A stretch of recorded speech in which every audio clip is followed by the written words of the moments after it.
1975 সালের 15ই আগস্ট আমাদের জাতির জনক বঙ্গবন্ধুকে সপরিবারে নির্মমভাবে হত্যা করা হয়েছিল।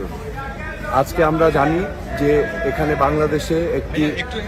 বাংলাদেশে একটি গণ অভ্যুত্থান হয়েছে ছাত্র জনতার সম্মিলনে, এবং ছাত্র জনতার এই আন্দোলনের মধ্য দিয়ে কিছু দুষ্কৃতিকারী এই জঘন্যতম ঘটনাটা ঘটিয়েছে।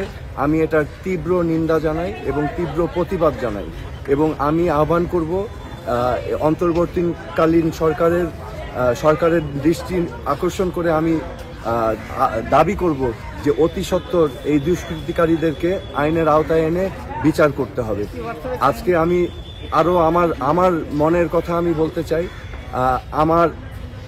আজকে আমার এখানে আসা হচ্ছে আমার বিবেকের তাড়নায়।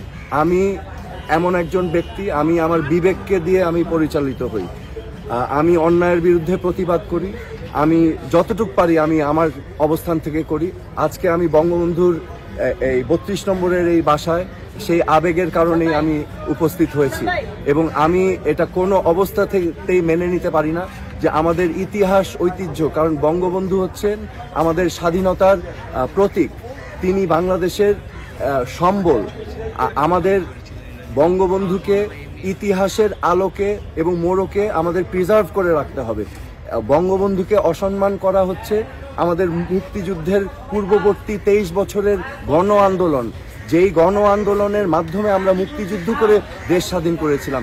আজকে যে ছাত্র জনতা যারা আজকে আন্দোলন করেছে, তাদের উদ্দেশ্য কিন্তু একটি বৈষম্যহীন বাংলাদেশ, একটি বাংলাদেশ যেখানে সবার অধিকার নিশ্চিত করা হবে, এমন একটি বাংলাদেশ যেখানে সবার বাক স্বাধীনতা থাকবে, এমন একটি বাংলাদেশ যেখানে মেধাই হবে মূল মাপকাঠি।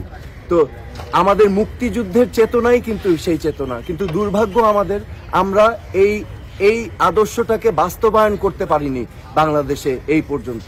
তো আজকে ছাত্র জনতা সেই উদ্দেশ্য নিয়েই কিন্তু আজকে রাজপথে নেমেছিল। তো কিন্তু আমি তার পাশাপাশি আমি স্মরণ করিয়ে দিতে চাই আমাদের ইতিহাস ঐতিহ্য, বঙ্গবন্ধুর অবদান, এটাকে আমাদের অস্বীকার করার কোনো স্কোপ নেই। কারণ আমাদের অতীত, আমাদের সত্তা যদি আমরা ভুলে যাই, তাহলে কিন্তু আমরা ভবিষ্যৎ গড়তে পারবো না। সেই বাংলাদেশ কিন্তু সেই আধুনিক গণতান্ত্রিক এবং সমৃদ্ধশালী বাংলাদেশ কিন্তু আমরা গড়তে পারবো না। বঙ্গবন্ধুকে এবং যারা আমাদের স্বাধীনতা সংগ্রামের অবদান রেখেছে, আমি বিশ্বাস করি সকলের অবদানকে আমাদের নতুন প্রজন্মের কাছে তুলে ধরা আবশ্যক।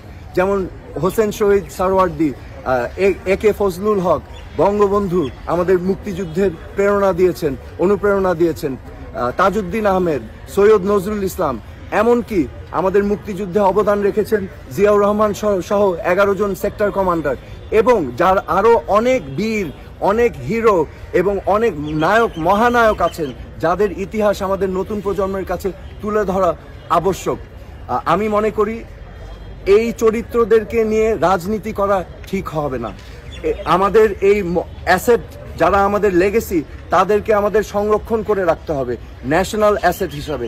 তাদেরকে নিয়ে যেন ভবিষ্যৎ বাংলাদেশে রাজনীতি না হয়, এটা আমার ব্যক্তিগত অভিমত।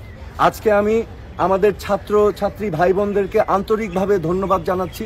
তারা এই মিউজিয়াম, বঙ্গবন্ধুর মিউজিয়াম, বাসভবন, এটাকে তারা সংরক্ষণ, ক্লিন আপ করছেন, পরিষ্কার পরিচ্ছন্ন করছেন যতটুকু তারা পেরেছেন।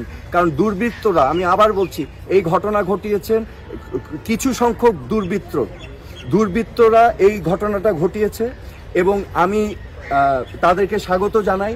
তারা চেষ্টা করেছেন যে এখানে সার্বিকভাবে ক্লিন আপ করার জন্য এবং সংরক্ষণ করার জন্য। আমি আন্তরিকভাবে ধন্যবাদ জানাচ্ছি এখানে সকলে তোমরা যারা আছো, এবং আমি আবারও আবেদন করছি আমাদের সকলের কাছে যে এই দেশটা আমাদের সবার, রাজনীতির ঊর্ধ্বে এসে এই দেশটাকে ভালোবাসতে